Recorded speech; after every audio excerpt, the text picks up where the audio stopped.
So something pretty cool that I just realized is that I had a camera tripod thing that I can set up, and that way I'm hands free. And if I want to do something like today, like read from a book, a passage from a book that I think is super powerful and I want to talk a little bit about, I can do so. So that's cool. So this channel will continue to grow and evolve just like I am. And I hope you are. And if you're here, I'm sure that's the case. So I want to share something today, a book that I just got done reading. And it's from the Course. It's called From the Course of Miracles. Course of Miracles is something that I have found extremely powerful in my life. And it's really been part of all the dots being connected for me. It's one of the pieces for sure, and I'm excited to continue to study the course, and I would highly recommend it. Maybe I can, you can pretty much just look it up online, or you can, I can put links down below in the videos to help with that kind of thing. But this book here is A Course in Miracles Made Easy by a gentleman named Alan Cohen. He's another guy you can find that would be an excellent resource for you and has been an excellent resource for me. But I wanted to share in chapter 14 in his book, it's called, the chapter is called The Distractor Factor. And he goes on to give you a list of, they're called resistance busters, he lists them. And I don't know how many there is. I think he lists 5. Is it 5? But the fourth one really caught my attention. So I wanted to share that with you. And then, whatever comes up for me, I'll share afterwards. And that'll be about it for this video, because I want to try to keep the videos relatively shorter if I can. I know that's going to be easier for people to chew on and watch. So, number 4, he states, notice when and how resistance arises in the form it takes.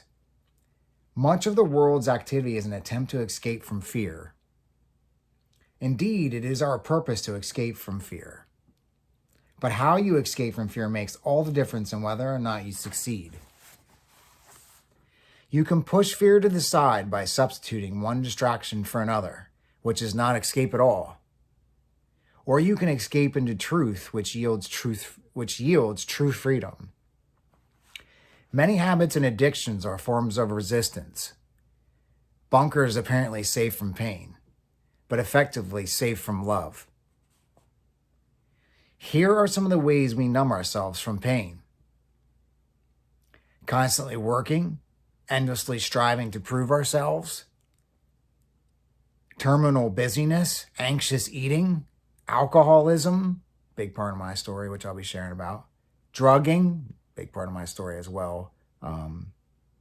Marijuana mainly for me, not much else. And I didn't really try anything else, but marijuana is considered a drug, although, now they're, I guess, legalizing it and all that kind of thing. So maybe, I don't know. I don't even know what's going on with marijuana, but that was part of my story. So alcoholism, drugging, shopping, compulsive sex, sugar and adrenaline rushes, hypnotized television watching. I spoke about that in a video or two, and probably will continue to speak about it. Or computer engagement, constant texting, nonstop talking, obsessive cleaning, hyperanalysis, another one for me, gossip, fighting, and drama.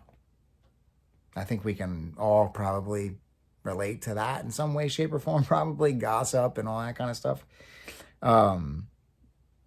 One of the most illuminating exercises I've ever conducted in a seminar was to ask each participant to answer the question, how do you medicate your pain? The students stated the examples above and more. This was not a seminar for addicts, criminals, or mental patients. These were healthy, well-functioning, productive members of society.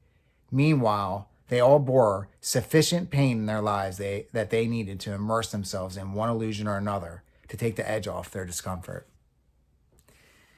So I'm going to stop there. This book is absolutely amazing. If you want to read a book, let me see if I can get it in, and I'll just put it in the screen. Hopefully, yeah, right there. I would highly recommend reading that book. If you're in a place that you'll receive it, because that's not always the case. I get that. But this is where I'm at. And as I'll share in a video here, I'll post soon, I'll tell you all about my story with alcoholism and how deep and dark it went, so that you can understand where I was and where I am now. Because I think that's very important. Because, another thing that's coming up for me in a moment, which is beautiful, is through our suffering and through the darkness is where we are able to find the gold or find the light. Without it, we wouldn't have found that. A friend of mine and I were sharing about this just recently, how powerful it is to connect and exchange and talk about the things that have happened to us throughout our lives. And it's brought us so close. Through that pain and suffering, we've connected. Now, you have to be careful not to stay there. You have to continue to evolve. You don't want to stay in victimhood. But there was another point I was trying to make, but I'm losing that train of thought, but that's okay. Maybe it'll come back to me as I go on here. And I don't really want to go on much further. I mean, I'm at 6.5 minutes already. I really wanted to just get that passage read from that book. It's super powerful in itself. I guess where I'll end actually is, you can take that list and go on that list that I gave you of the way that you're medicating your pain, because in whatever ways you're doing that, and I found alcohol was, I got sober and stopped that. But that was just the very beginning. At the time I thought, well, this is awesome. Now I'll be great. It was just the beginning of uncovering all the madness underneath of why I was doing that, right? And there's a whole list of things then that are actually acceptable in society, right? Like it's not,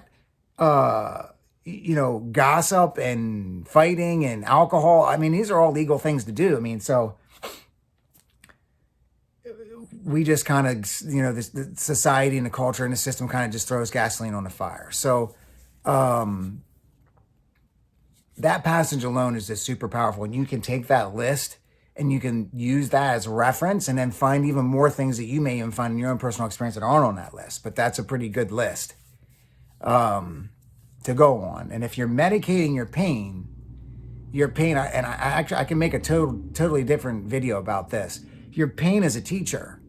It's trying to guide you. So if you use things to suppress it, then you're not going to get to where you're supposed to go. You're not going to live into, and that's probably why you're feeling some of the stuckness or the resistance and stuff that you are in your life, if you are.